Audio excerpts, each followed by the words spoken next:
نے کہا کہ مذکور آیت ابو طالب کے حق میں نازل ہوئی اور نہ ہی اس کے ظاہری کلمات سے کوئی واضح اشارہ ابو طالب کی طرف ہے۔ اسی لیے امام فخر الدین رازی تفسیر کبیر میں جان لیجئے کہ بیش ان نقطہ تحضی کہ کئی مسئلے ہیں۔ پہلا مسئلہ یہ اپنے ظاہر میں کفر ابی طالب پر دلالت نہیں کرتی، اور سرکار ابد قرار نے بھی مذکورہ آیت کو ابو طالب کی طرف کبھی منسوب نہیں کیا۔ ہاں، ایک موقع پر ایسا آیا جب قیصر روم کا قاصد حضور کی بارگاہ میں آیا تو اس کے لیے تبسم فرماتے ہوئے مذکورہ آیت کے الفاظ کو استعمال فرمایا۔ کیا کہہ رہے ہیں؟ گاڑی بہت دور چلی گئی حضرت، جسے تفسیر ابن کثیر اور تفسیر در منصور میں ملاحظہ فرمایا۔ حضرت سعید بن ابی راشد سے روایت ہے کہ حضور پرنور کی خدمت میں قیصر روم کا قاصد خط لے کر کے حاضر ہوا تو آپ نے وہ خط اس سے لے کر پتھروں کے درمیان رکھ دیا اور سوال کیا کہ یہ شخص کس قوم سے تعلق رکھتا ہے؟ کہا گیا کہ ایک قبیلہ بنی کنوق سے۔ تو آپ نے اس شخص سے فرمایا کیا تو چاہتا ہے کہ تجھے تیرے باپ ابراہیم کا دین حنیف نہ پیش کروں؟ تو اس نے کہا میں اپنی قوم کا قاصد ہوں، جب تک واپس نہ جاؤں دین کو تبدیل نہیں کر سکتا۔ تو آپ نے تبسم فرماتے ہوئے صحابہ کرام کی تفضیل کا ارشاد فرمایا انک لا تهدی من احببت۔ متن بھی ہے حضرت نے ترجمہ سنایا ہے۔ ہماری کو مرتے پر وصیت کی تھی کہ محمد صلی اللہ علیہ وسلم کی تصدیق کرو فلاح پاؤ گے۔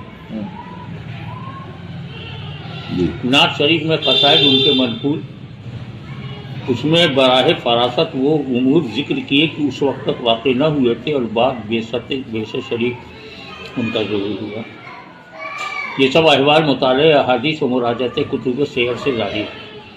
ایک شعر ان کے قصیدے کا صحیح بخاری شریف میں بھی مروی، وہ گورے رنگ والے جن کے روئے روشن کے تبسم سے مہ برستا ہے، یتیموں کی جائے پناہ و بیواؤں کی نگہبان صلی اللہ تعالیٰ علیہ وسلم۔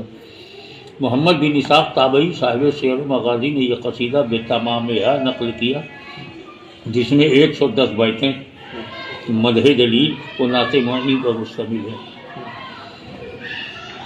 شیخ محقق مولانا عبدالحق محدث دہلوی قدس الروح شرح صراط مستقیم میں اس قصیدے کی نسبت فرماتے ہیں دلالت سری دارت بر کمال محبت و نہایت نبوت ہوئی۔ یہ قصیدہ ابو طالب رسول اللہ صلی اللہ علیہ وسلم کے ساتھ کمال محبت اور آپ کی نبوت کی انتہائی معرفت پر دلالت کرتا ہے۔ کیا بات ہے!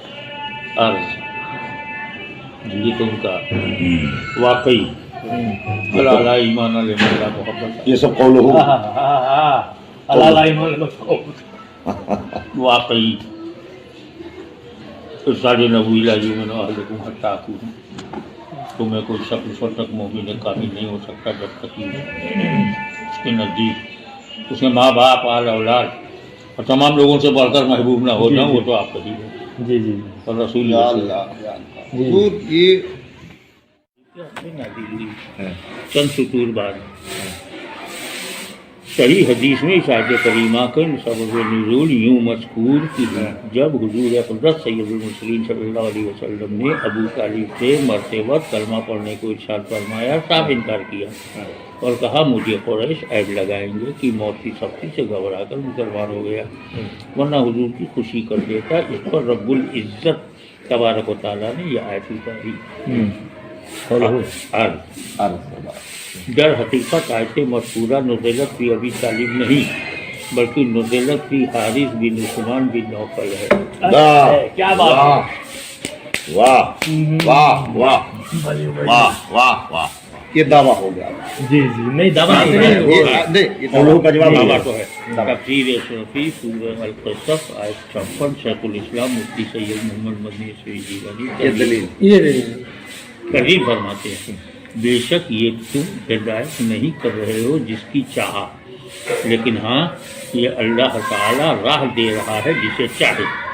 ترجمہ ہو لہذا فریض ہدایت کرنے والوں کی صرف اتنی ہی ذمہ داری ہے کہ وہ حق کا راستہ دکھا دیا کریں، اور بس رہ گیا راستے پر منزل مقصود پر پہنچا دینا، اس کو رب کریم نے اپنے ذمہ کرم میں رکھا، اور یہ اس لیے کہ وہ خوب جانتا ہے کہ راہ پانے والوں کو، یعنی ان لوگوں کو جو ہدایت پانے میں مستعد ہیں، یا وہ لوگ جو حکم ازلی جن کی ہدایت کے واسطے نازل ہوا، اس واسطے کے حکم ازلی ہدایت میں اصل ہے۔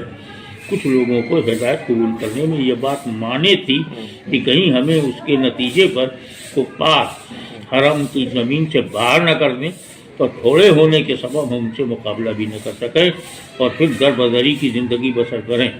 چنانچہ حارث بن عثمان بن نوفل نے رسالت مآب صلی اللہ علیہ وسلم کی خدمت میں حاضر ہو کر اپنے اس خدشے کا اظہار کیا تھا اور عرض کیا تھا، ہم جانتے ہیں کہ آپ کی بات حق ہے اور جو کچھ آپ فرماتے ہیں وہ زندگی میں ہماری دولت کا سبب ہے اور وفات کے بعد ہماری سعادت کا ذریعہ ہے، مگر آپ کی مطابقت تمام عرب کی مخالفت کا باعث ہے، تو میں ڈرتا ہوں کہ اگر آپ کی پیروی کروں تو عرب مجھے زمین حرم سے نکال دیں گے اور میرے یار و مددگار تھوڑے ہیں، مجھے عرب کے مقابلے کی قوت نہیں ہے۔ تو یہ آیت نازل ہوئی۔